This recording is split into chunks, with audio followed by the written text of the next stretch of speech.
Have you ever wondered what successful social entrepreneurs do differently? On this call, Kathleen Janus shares about many aspects of social entrepreneurship. These findings are a result of hundreds of conversations Kathleen had with social entrepreneurs over the last few years. In the interview, she shares 5 specific strategies from her book, Social Startup Success, that she found successful social entrepreneurship ventures using. Welcome to the Social Good Instigators Podcast, where your host, Kirsten Bullock, interviews leaders of social entrepreneurship ventures who share what's working. Please add the podcast to your favorite RSS feed or iTunes. Now, let's get on with the show. Hi, Kathleen. Thanks so much for joining me today. Thanks for having me. You're welcome. Kathleen Janus is a social entrepreneur, author, and lecturer at Stanford University. She teaches social entrepreneurship and does a lot of work around that. Her work has been featured in places like the Wall Street Journal, Huffington Post, Stanford Social Innovation Review, TechCrunch, and the San Francisco Chronicle. She's also the co-founder of Spark, which is the largest network of millennial donors in the world. And over the past few years, she's been doing a lot of research with social entrepreneurs, interviews, going into depth about what they're doing and how it's working. And she has a book coming out soon about that called Social Startup Success. So we'll be diving into some of those interviews and talking about what she's learned through her experience and through those interviews. Without any further ado, Kathleen, could you go ahead and kick us off and share a little bit about who you are and what you're most passionate about? Well, unsurprisingly, my answer is that I'm most passionate about making a difference in the world. My inspiration came from my upbringing in a small town in Napa, California, where my parents taught us from a very early age that it was our duty to give back in the world. And so we would often volunteer and find ourselves at soup kitchens and low-income medical clinics on the weekends, helping those who were less fortunate than us. But our volunteer efforts didn't stop there. Our parents taught us from a very early age that it's not just about making sure that we're helping the individuals who are less fortunate, but making sure that the organizations that were serving those individuals were strong and robust. And I would often hear conversations at the dinner table about how nonprofits were struggling and how we needed to have a fundraiser to help them or hold a gala.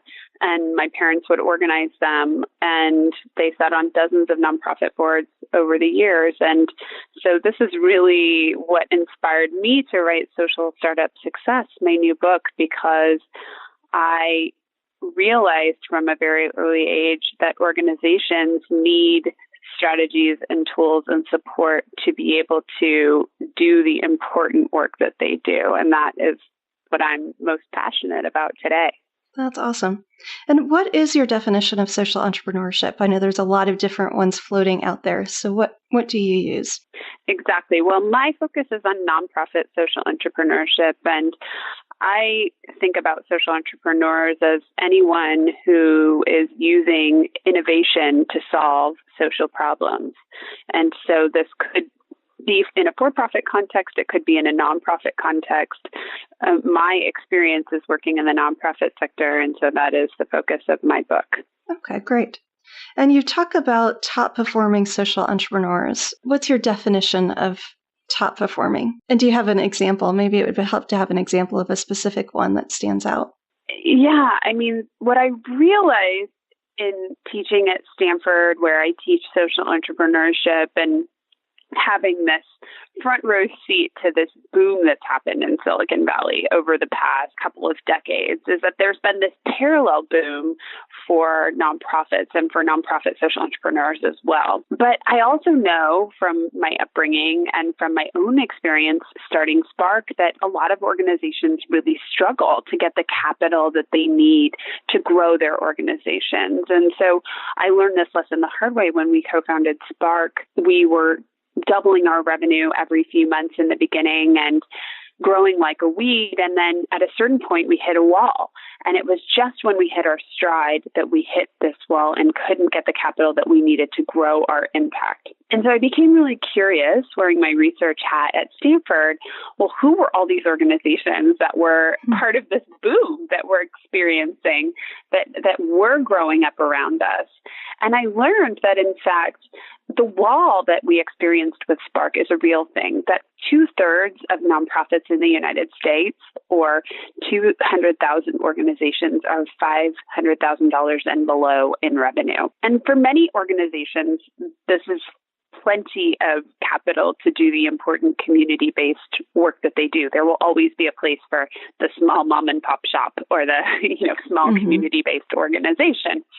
But for many organizations, this meant that they were constantly teetering on the edge of collapse, that they were working paycheck to paycheck to try to, or month to month, to try and make payroll for their employees. And so those are the organizations that really I wrote this book for, that those are the ones that could benefit from the top performing organizations that are surpassing this wall. And so for me, I define the success as reaching $2 million and above in revenue. But of course, that's kind of an arbitrary number, because of course it depends on the context. If you're doing work in rural Africa, obviously $500,000 would be a king's ransom. But in San Francisco, California, where rents are really expensive and people are really struggling, that is not nearly enough to make an impact. And so some of the organizations that I interviewed that were top performing organizations were organizations that had enough capital in the bank to get several months of revenue and were increasing their impact over the course of their work and getting the capital that they needed to do that. Mm-hmm. And were there, for the organizations that were able to reach that point, were there similarities as far as how they raised money or what kind of strategies they used to do that? Yeah, absolutely. As I did these interviews, I interviewed about 100 social entrepreneurs around the country over the course of a couple of years, and I met with their staff and their beneficiaries and their funders. And as I met with these entrepreneurs time after time after time, I started to hear the same kinds of strategies that people would use to get over the hump. And so in the book, I talk about 5 strategies that they use to gain their success.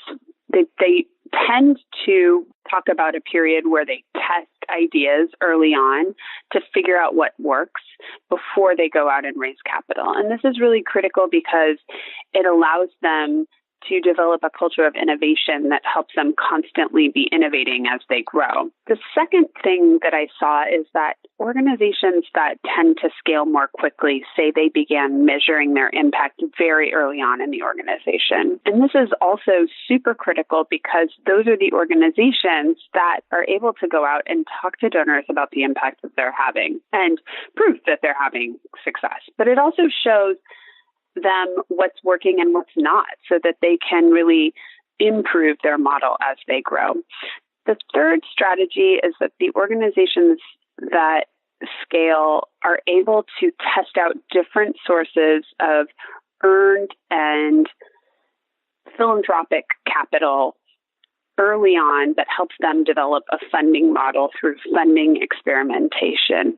The fourth strategy is that they tend to have models of collective leadership. And this really belies what we think about when we think about the hero social entrepreneur that the media likes to tell us is solving all of the social problems that we face. It's not really just one person. It's a collective team. And the best organizations figure out how to leverage their entire team, whether it's their staff, their senior leadership, and even their board of directors.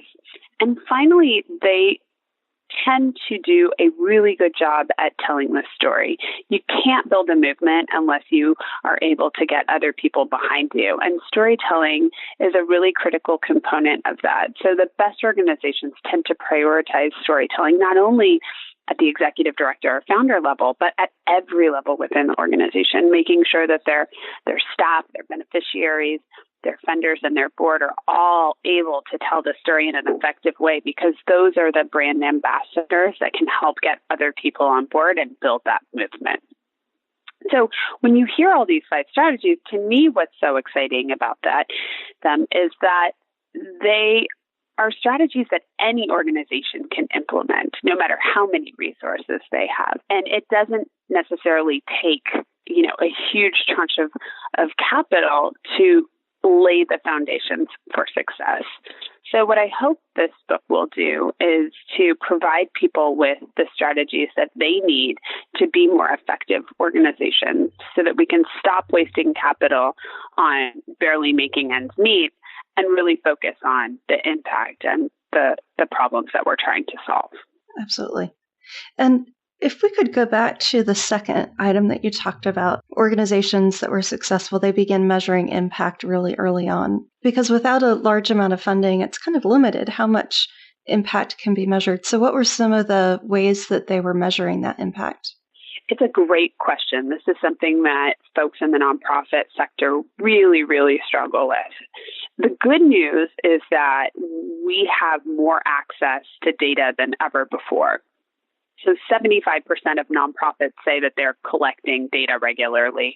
Only 6% of those nonprofits say that they are making good use of their data. So there's a real disconnect between organizations collecting data and figuring out how to use that data effectively. And the reason is because entrepreneurs go into this work because they care about social problems. They're not necessarily data scientists.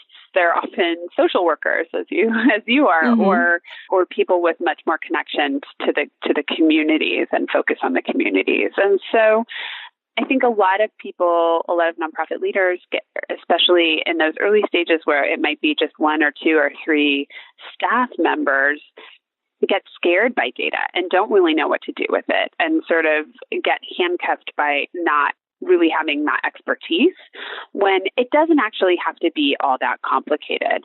So let me give you an example. An organization that did this well early on is Braven, which is an organization that was founded by Ami Eubanks Davis to support college kids who were from low-income backgrounds and didn't necessarily have access to the networks or the resume building that happened in kids with more privileged backgrounds. And so they were graduating at lower rates and they were getting jobs at lower rates. And so she started the organization to provide mentoring for those kids.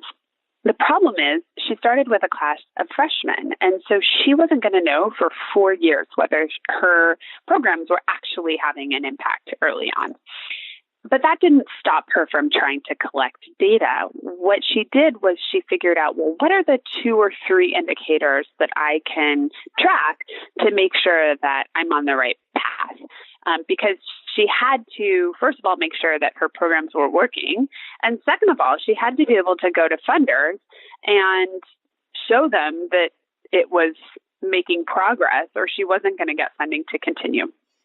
So, for example, she looked at whether the students who were participating in the mentorship program were attending class as an indicator toward whether they were going to actually graduate.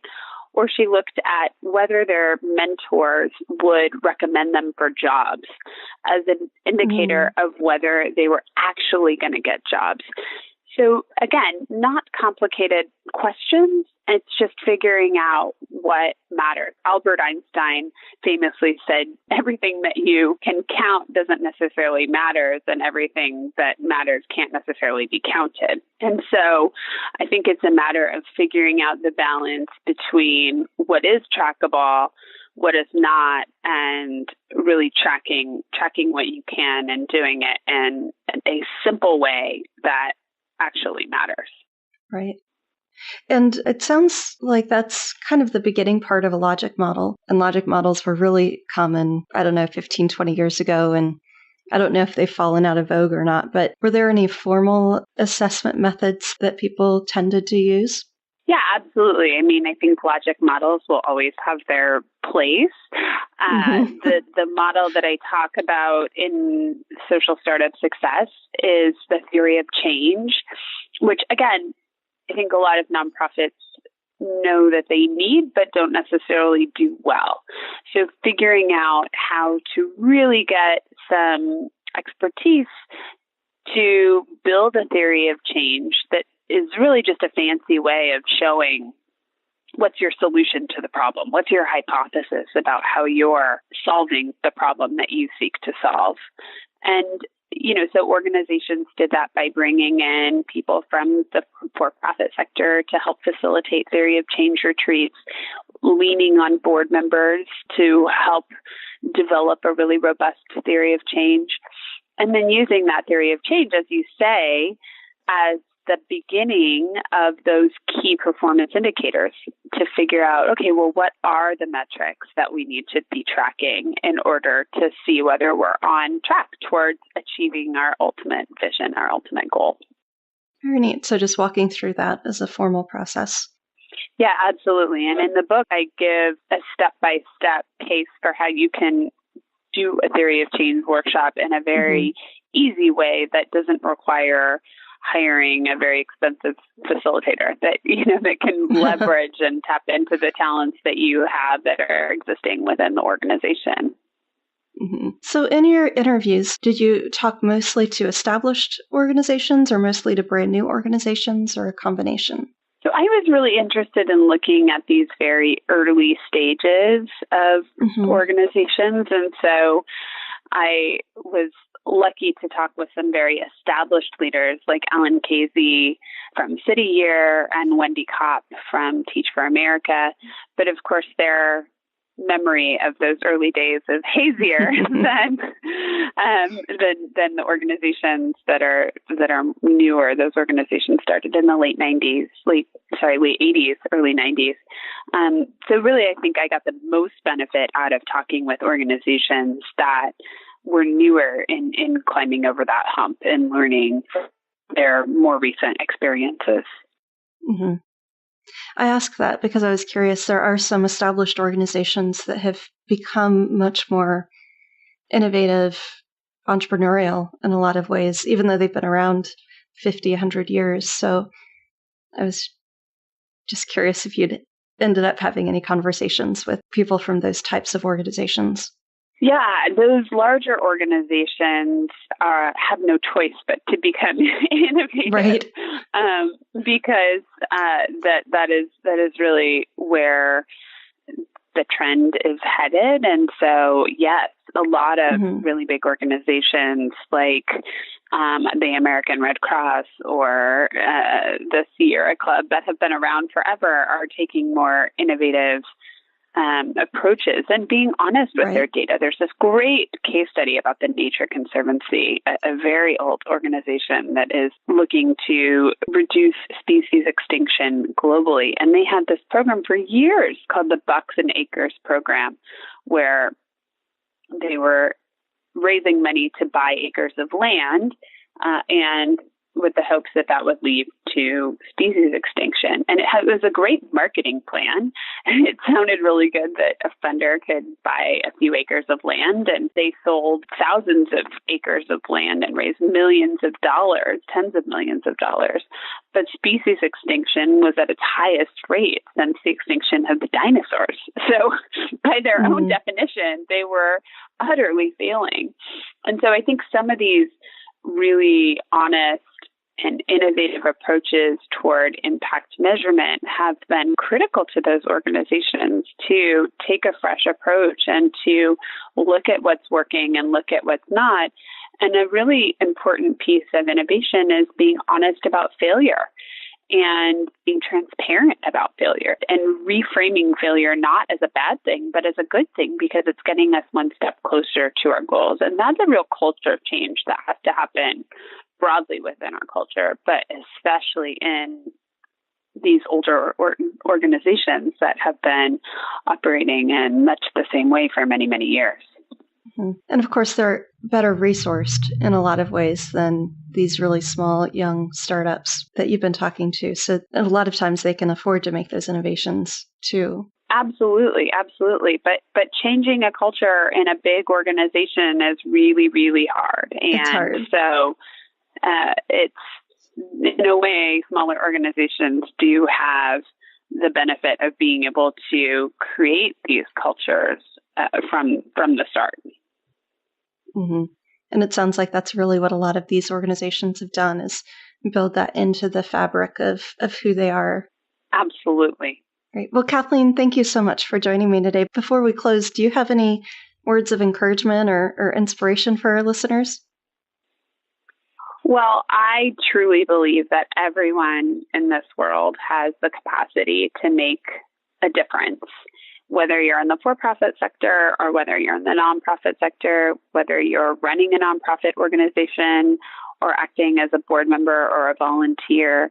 And that's really exciting. I see it in my Stanford students all the time, that they no longer see themselves as either on this path to make a difference or on a corporate track, that the lines are very blurred and everybody has the capacity to make this world a better place. And we really need all hands on deck in order to solve some of these really hard social problems like global poverty and homelessness and climate change. And so the timing is right. And everyone, I think, can educate themselves about what it takes to be a successful nonprofit and make themselves better positioned to support nonprofits by reading my book, Social Startup Success, How the Best Nonprofits Launch, Scale Up, and Make a Difference. Great. Well, thank you, Kathleen. And thank you to our listeners for everything you do to make the world a better place. Thanks for listening to the Social Good Instigators podcast with Kirsten Bullock. If you like what you just heard, we hope you'll check out our prior episodes, and that you'll pass along our web address, socialgoodinstigators.com, to your friends and colleagues in the social good sector.